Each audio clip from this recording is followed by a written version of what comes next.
এই দেখেন বাচ্চাগুলো, কিসের বাচ্চা? মাছরাঙ্গা। মাছরাঙা পাখি। মাছরাঙ্গা পাখি থাকতে পারে। উনি নিজে এখন গর্ত করার জন্য প্রস্তুতি নিতেছে।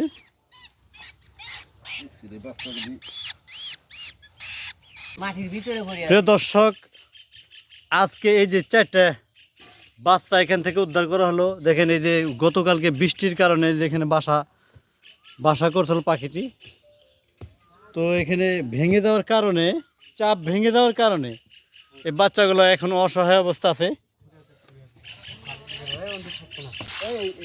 এই দেখেন বাচ্চাগুলো, কিসের বাচ্চা?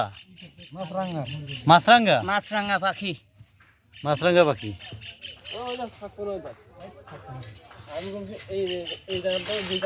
সম্ভবত ওই যে ওর মা ডাকতেছে।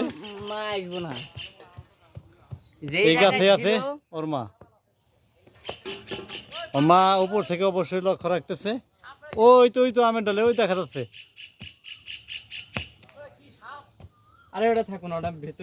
ওই উপরে বসে উনি, ওর মা এটা তদারকি করতেছে। বাসাটা একটু সুন্দর করে তৈরি করে দেন।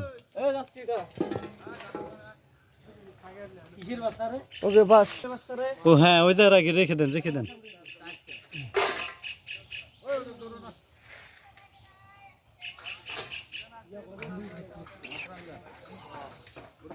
এখন থাকার একটা বাসস্থান হয়েছে।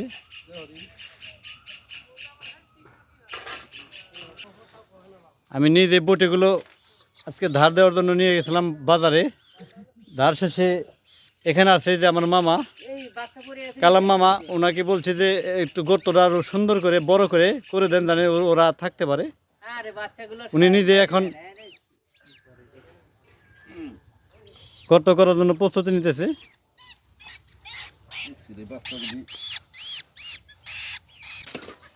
আসলে প্রিয় দর্শক, ভিডিও আপনাদের জন্য তৈরি করি, এমন ঘটনার সামনে চলে আসে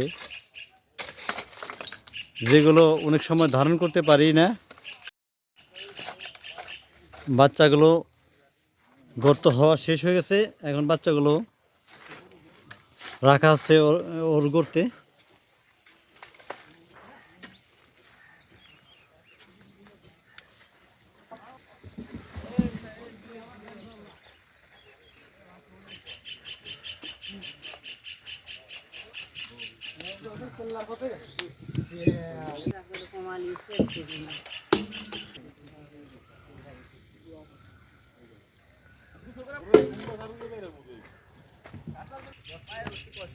এই যে বর্তমানে নিরাপদে রাখা হয়েছে 4টি বাচ্চা মাছরাঙ্গার। এই বাচ্চা 4টি বাচ্চা আসলো, 4টি বাচ্চাকে আপনার বাচ্চায় দেয় কেমন লাগতেছে? ওরা তো এই গতকালকে বৃষ্টিপাতের কারণে এই চাপ ভেঙে পড়ে গিয়েছিল, এখন কেমন লাগতেছে আপনার কাছে? কেমন লাগবো, যেমন আমার কোনো ছেলে পেলে যদি কোনো দিন নিদান পড়ে, হ্যাঁ, তাইলে যে যেরকম যে নিজের কষ্ট লাগবো, ওরও তো ওরকম যে কষ্ট লাগবো। ওর মা কিন্তু অলরেডি চিৎকার চেঁচামেচি করতেছে, আপনি যেভাবে ধরছেন বা ওর বাসস্থানটা করে দিচ্ছেন, কিন্তু এই সময় ওর মা যখন দেখবে যে ওর বাচ্চা এখন নিরাপদ আছে, এটা কিন্তু আপনার জন্য দোয়া করবে। দোয়া তো অবশ্য করবোই, কারণ সব যত জীবজন্তু আছে সবারই মানুষেরই উপকার করুন লাগবো।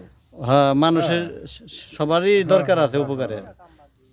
ধন্যবাদ। পশু পাখি তো মানুষের উপকার করে। ধন্যবাদ আপনাকে, হ্যাঁ, অসংখ্য ধন্যবাদ। ও আমার কোনো সব কাজে লাগা পারে। হ্যাঁ, একটা পাখি বলে যে ওরে তুচ্ছ ভাবুন তা না।